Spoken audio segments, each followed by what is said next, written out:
Welcome back to Network Africa. One of the victims of an Israeli bus station attack has been identified as Mila Abdum, an Eritrean migrant. He was killed by a security guard and kicked by an angry Israeli crowd that mistook him for a gunman. The attack on Abdum underscored a mounting sense of panic and anger over a wave of Palestinian attacks that shows no sign of abating.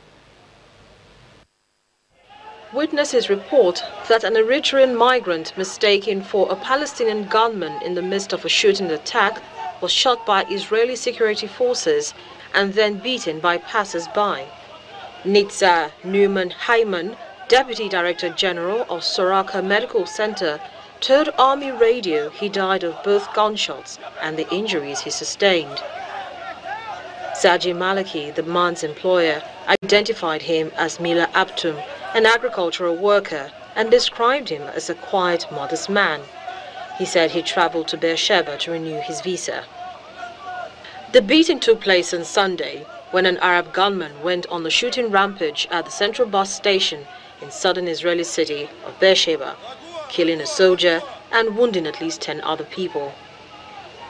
Police had initially said 2 gunmen carried out the attack, but later confirmed that a man shot by security forces was mistaken as the assailant. The gunman who did carry out the attack was a Bedouin from southern Israel. He was shot and killed at the scene. It was meant to be a big day for Australia as it launches its bid to join the UN Human Rights Council, but this was overshadowed by rape claims from a pregnant Somali asylum seeker. Rights lawyers have been arguing bitterly with the Australian government over the validity of the claims by the rape victim. Immigration Minister Peter Dutton accused the lawyers of fabricating stories about the treatment of the woman who human rights advocates said was denied basic medical attention. Australia has decided to take 12,000 of the estimated 850,000 Syrians who have fled their homes devastated by war, including widespread airstrikes by the United States and allies such as Australia. Now pressure is mounting on Prime Minister Malcolm Turnbull to act on the harsh detention conditions after reports of systemic child abuse and rape.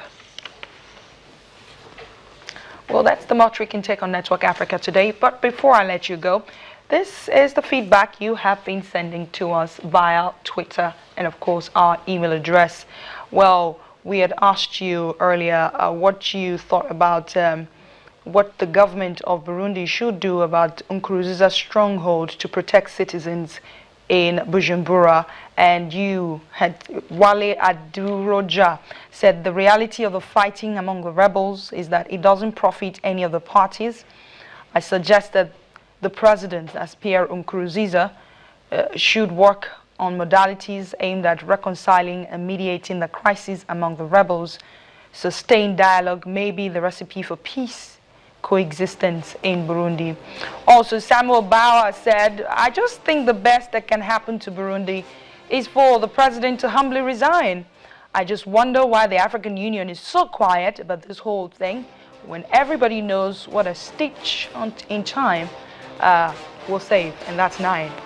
Thank you, Samuel Bauer. Thank you, Wale Aduroja. That's the much we can take on Network Africa. Remember, you can watch us live on m.channelstv.com. If you have questions, if you have comments, go on Twitter right now at Adeshawa Josh and let me hear them. Also, Network Africa at channelstv.com is the email to send your comments to. Thank you so much for being a part of the program. I am Adeshawa Josh, and I will see you tomorrow.